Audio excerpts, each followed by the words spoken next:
My name is Morten Schiefloe. I'm a professor in sociology, and I've been working with the subprogram New Business and Operational Models. I've been working with the oil and gas industry for almost 3 decades, and I've had the picture just to prove that. That is from the Kristin field some years ago. In this part of BRU 21, we work with the challenges that you see in the heading here, digital transformation and organizational challenges. That means that we are not working with technology in itself, but how technologies will be taken into use and accepted in the organization. And we approach this from a social science perspective. Digital transformation is a word that you probably, or a concept that you probably heard many times. It's a buzzword. Many people talk about it, and many organizations say that they are aiming for that. Hopefully, in order to improve their efficiency, work more effectively, maybe cheaper and higher quality. But what is it? Transformation means that you change something more or less completely. It's not only a stepwise change, it's a large change.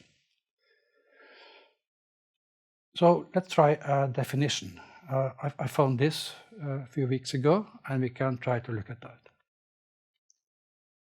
It's a fundamental transformation, a fundamental change process enabled by digital technologies that aims to bring radical improvement and innovation to an entity, for example, an organization, in order to create value for its stakeholders by strategically leveraging its key resources and capability.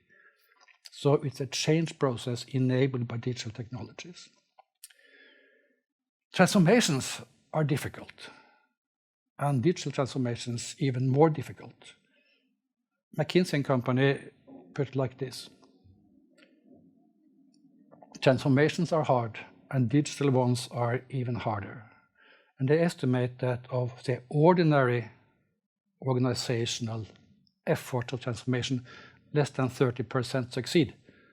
And when it comes to digital transformation, the number is less than 16%. Let's say 1 of 6 that succeed, whereas the other fail to a greater or lesser extent.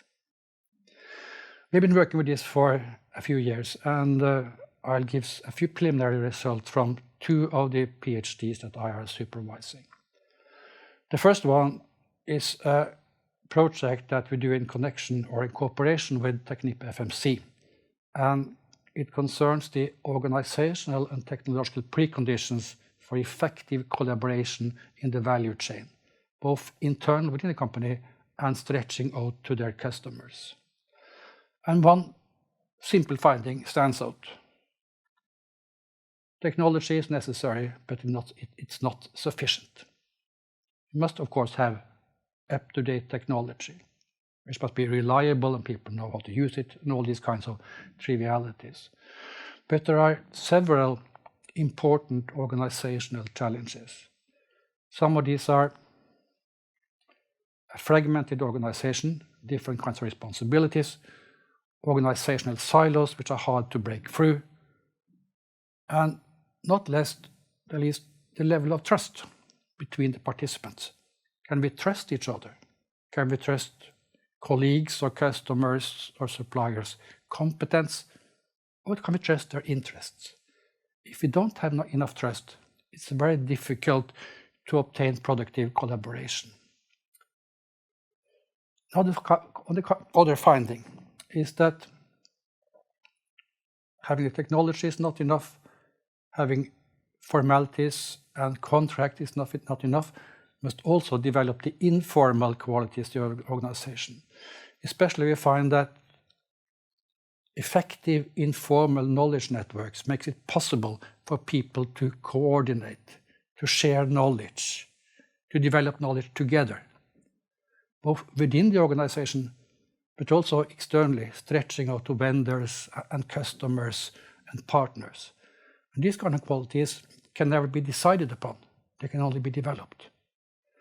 And we also find in this organization, as in many others, that the way people think, the way people look upon these new things are of utmost importance. And we often call that digital mindsets. And the important digital mindset concerns understanding what this is about. It's about attitudes, and not the least willingness to change. And to work with these things are extremely demanding. The other PhD student is working with, primarily in the beginning with Neptune Energy, and later on also with the open subsource data universe, where the research questions focus on collaboration, information sharing, and also, of course, then digital transformation. And what we find in Neptune and in other companies in the early phase, the early part of the value chain, from discovery towards concept, is that there are lots of challenges connected to data sharing. There are lack of coherent standards, inefficient interaction among people. It's difficult to reorganize existing work practices and existing collaboration patterns. And we also find that even if advanced collaborative digital tools are within reach, it's difficult to exploit them. It's difficult to use them. It needs training, but also willingness and understanding. And one other thing that we find is that when you shall work in new ways, across silos, across discipline, and even across organizational boundaries, what is extremely necessary, extremely important, is to have a common vocabulary. It means that you have the same words for the same things, and also that you have words for all these difficult issues that you face. So lack of common vocabulary and lack of shared understanding causes resistance towards change and makes it difficult to adopt advanced workflows. When we come to the OSDU, which is, as many of you know, perhaps is constantly developing. It involves many different companies, oil producers, vendors, IT services, etc.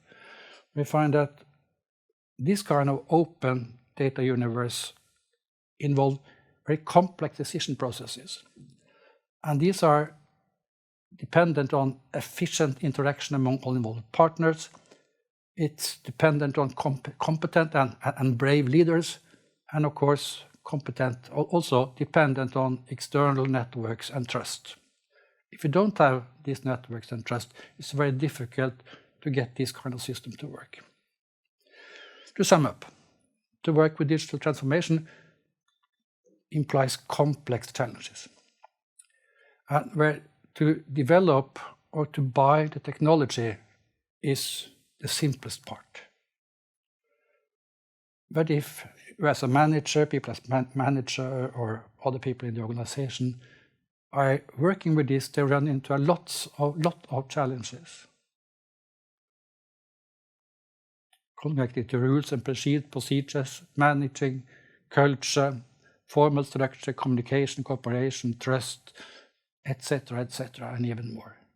So how shall we go about when we face these kind of issues, these kind of challenges? Well, there are two tracks that has to be followed in parallel. The first is you must understand what is going on in your organization. What's its weak points? What are its strong points? Where do we have to improve? Which means that it's necessary to perform a holistic, system-oriented organizational analysis, focusing both on the informal and the formal qualities. This simple model says something about what this is about. If we say that, okay, the aim is digital transformation, then what kind of organizational preconditions must be in place? Of course, the technology must be there.